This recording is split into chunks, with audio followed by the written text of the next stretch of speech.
शेतकऱ्याचे सकाळचे जीवन कसे असते पहा. सकाळचे आता जवळपास 8:30-9 वाजलेले.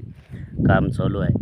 तिकडे आता तुराट्या कडवा शेतीचे नीट दुरुस्ती करणं, पेरणीसाठी मेहनत करणं चालू आहे. मी नागनाथ केंद्रे, युवा शेतकरी. आता हे दही चटणी भाकर आणलेली आहे. ही दही चटणी भाकर खात आहे खूप आनंदानं. शेतात जगण्याचं शेतकरी जीवन आनंदानं ग्रामीण खेडेगावात फार चांगलं असतं. माझ्या मराठी ब्लॉगमध्ये मी दाखवत आहे. व्हिडिओ शेअर करा, चॅनलला सबस्क्राईब करा. मस्त मंजू हवा सुटलेली आहे. ऊन लागत आहे. उन्हाचा पारा वाढलेला आहे. चढता ऊन आहे. कुत्र्याला मस्त आनंदात जीवन जगा आहे. शहरात कोंडून राहण्यापेक्षा असं मनावरचा राजा मनावर काम करायचं. बघा शेतीचे कामं चालू आहे. असं असतं शेतकरी जीवन, खरं जीवन, आनंदीमय जीवन. दही चटणी भाकरी खायचं, शुद्ध देशी गायचं पाणी प्यायचं थंडगार. मी माझ्या शेतात आहे. शेतातील दृश्य दाखवत आहे. ते शेत आहे आमचं.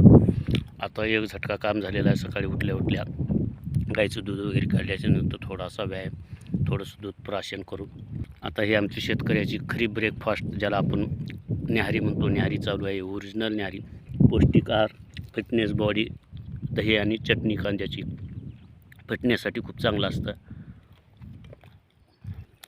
बघा किती मस्त चवदार. ह्याला किती कष्ट करून खाल्लेली कष्टाची भाकर, चटणी, दही काही असं फार गोड लागतं.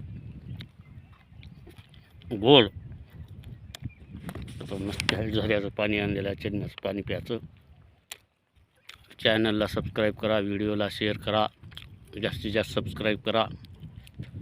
शेतकरी जीवन लाईव्ह पहा. लाईव्ह शेतकरी जीवन पहा.